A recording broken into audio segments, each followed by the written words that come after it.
wabarakatuh. Apa kabar anak-anak? Hari ini kita akan memasuki bab 2, yaitu tentang keanekaragaman hayati yang ada di Indonesia. Apa sih Bu keanekaragaman hayati itu? Keanekaragaman hayati atau bisa juga disebut dengan biodiversitas, yaitu macam-macam spesies, tumbuhan, hewan, manusia, makhluk hidup yang beraneka ragam atau bervariasi di dunia ini atau di Indonesia.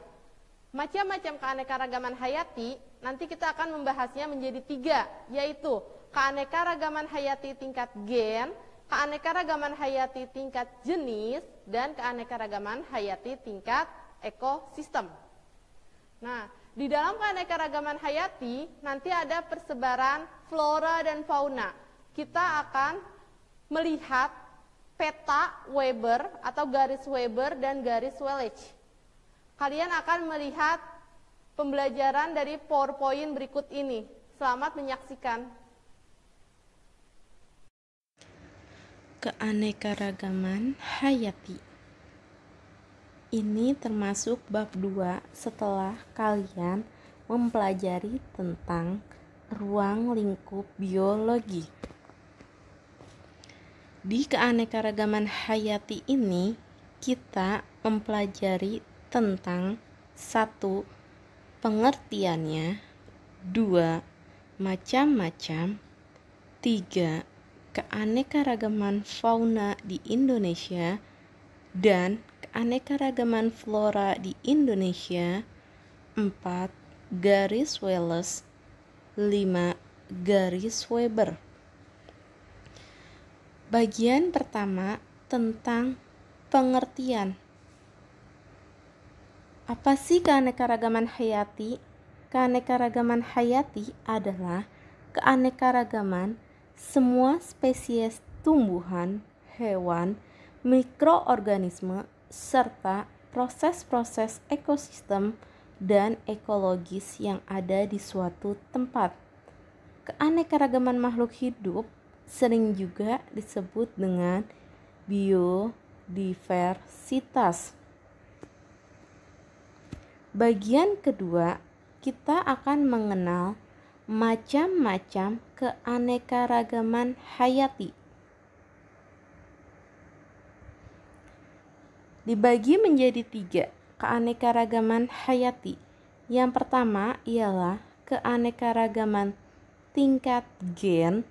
Yang kedua, keanekaragaman tingkat jenis. Yang ketiga, keanekaragaman tingkat ekosistem. Kita akan membahasnya satu persatu.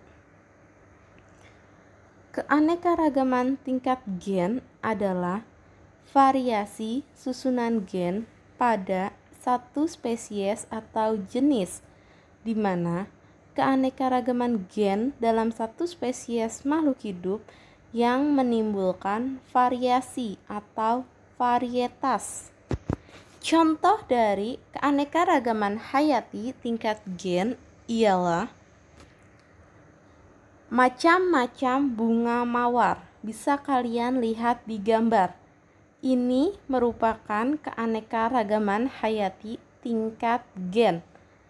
Yang kedua, keanekaragaman hayati pada tumbuhan, misalnya pada buah mangga.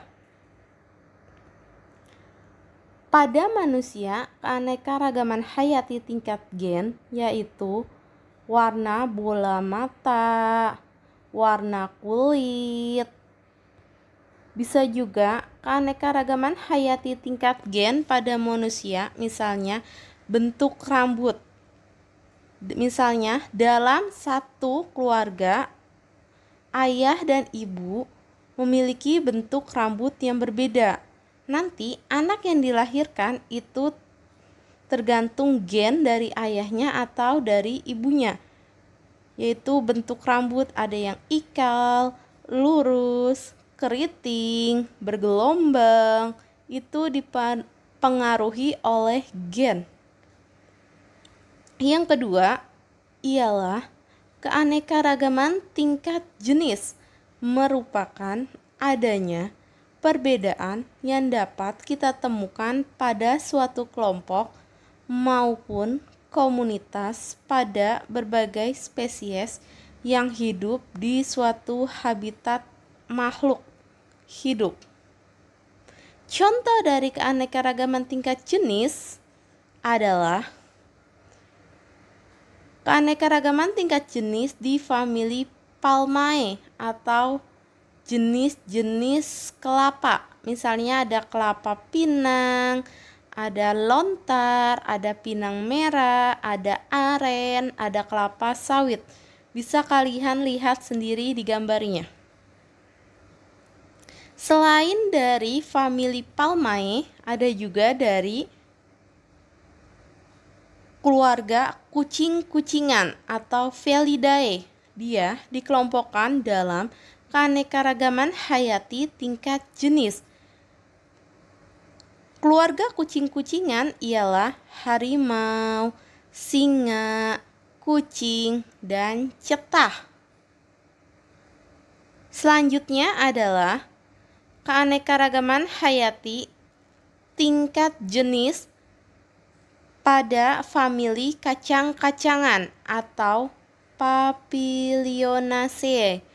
Adalah ada kacang tanah, kacang buncis, kacang kapri, kacang hijau, kacang panjang, dan petai Cina. Yang selanjutnya adalah keanekaragaman hayati tingkat ekosistem. Keanekaragaman ini terjadi akibat perbedaan letak geografis yang menyebabkan perbedaan iklim dan berpengaruh terhadap perbedaan suhu, curah hujan, intensitas cahaya, dan lamanya penyinaran matahari.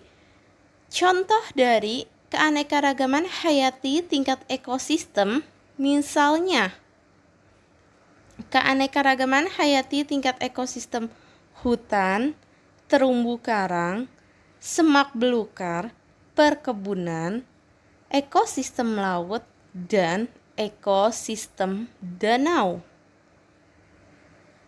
Materi selanjutnya ialah keanekaragaman fauna atau binatang dan flora atau tumbuhan yang terdapat di Indonesia. Kita akan membahasnya satu persatu. Keanekaragaman fauna atau binatang di Indonesia secara garis besar dibagi menjadi 3, yaitu fauna di bagian barat atau tipe fauna asiatis, yang kedua di bagian tengah atau tipe peralihan antara hewan asiatis dan ciri-ciri hewan australis, dan tipe fauna bagian timur atau fauna australis.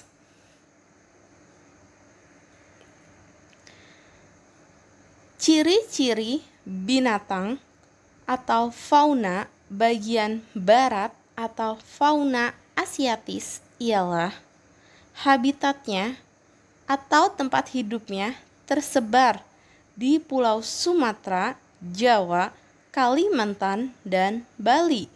Tidak memiliki kantung.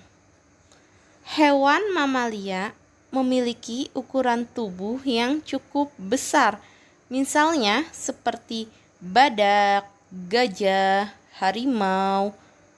Kemudian terdapat berbagai jenis kera, misalnya orang utan. Terdapat berbagai jenis reptil. Yang selanjutnya, terdapat berbagai jenis ikan air tawar. Yang selanjutnya, terdapat hewan atau fauna endemik seperti badak bercula 1, burung merak, jalak Bali, dan orang utan. Ini adalah contoh fauna bagian barat. Ada gajah, ada macan tutul, ada orang utan, dan lain-lain. Fauna bagian tengah atau tipe peralihan, ciri-cirinya, tempat tinggalnya atau habitatnya tersebar di pulau-pulau di bagian tengah Indonesia seperti Sulawesi, Maluku, dan Nusa Tenggara, termasuk hewan endemik karena hanya terdapat di satu wilayah saja, termasuk hewan yang langka. Biasanya tipe bagian tengah atau tipe peralihan ini hewannya hanya hidup di wilayah tersebut. Contohnya adalah komodo dan anoa.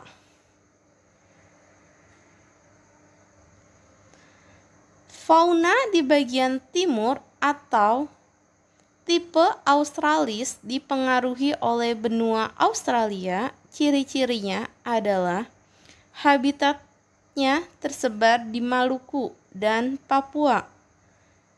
Hewan mamalia memiliki ukuran tubuh yang kecil.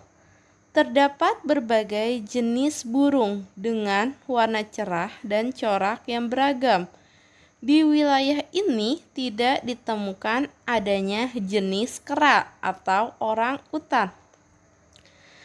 Terdapat banyak binatang berkantung karena dipengaruhi oleh benua Australia. Keberadaan jenis ikan air tawar sangat terbatas. Terdapat hewan yang bertanduk. Contoh dari tipe Australia atau fauna di bagian timur adalah ada burung cendrawasih, ada hewan berkantung seperti kanguru, ada burung nuri. Di fauna bagian timur ini biasanya terdapat banyak burung-burung yang warnanya menarik atau sayapnya mempunyai warna yang mencolok. Nah, sekarang kita akan membahas keanekaragaman flora yang terdapat di Indonesia. Keanekaragaman flora di bagian barat memiliki ciri-ciri, misalnya pohonnya itu kebanyakan meranti-merantian, berbagai jenis rotan, tidak memiliki hutan kayu putih, memiliki jenis tumbuhan matoa yang sedikit, memiliki jenis tumbuhan sagu yang juga sedikit, dan memiliki berbagai jenis nangka. Biasanya flora atau tumbuhan yang di bagian barat itu terdapat di Pulau Sumatera, Jawa, dan Kalimantan. Keanekaragaman flora di bagian tengah atau di bagian Sulawesi biasanya banyak ditumbuhi oleh sabana dan stepa karena di wilayah bagian tengah memiliki curah hujan yang sangat sedikit. Yang selanjutnya ialah keanekaragaman flora di bagian timur. Keanekaragaman flora atau tumbuhan di bagian timur memiliki kemiripan dengan benua Australia. Terdapat banyak semak belukar, pepohonannya masih sangat jarang, hanya terdapat sedikit jenis meranti-merantian, tetapi di flora bagian timur terdapat banyak pohon sagu dan tidak ada jenis nangka di flora bagian timur. Bagian selanjutnya tentang garis Wallace dan garis Weber. Garis Wallace adalah sebuah garis hipotesis yang memisahkan wilayah geografi hewan Asia dan Australia. Bagian barat dari garis ini berhubungan dengan spesies Asia, sedangkan bagian timur kebanyakan berhubungan dari spesies benua Australia. Garis ini diberi nama sesuai nama penemunya, yaitu Alfred Russel Wallace. Sedangkan garis Weber adalah garis yang membatasi jenis fauna Indonesia yang berada di bagian tengah dan timur yang memanjang dari selatan timur Laut Banda hingga Laut Maluku.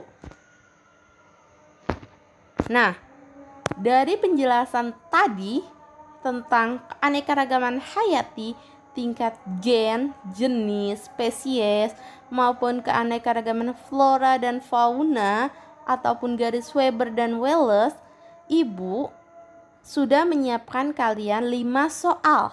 Yang pertama adalah sebutkan 3 contoh keanekaragaman tingkat gen. Yang kedua, sebutkan 3 contoh keanekaragaman tingkat jenis. Yang ketiga, sebutkan 5 hewan atau fauna di bagian barat. Yang keempat, sebutkan 5 flora atau tumbuhan di bagian timur.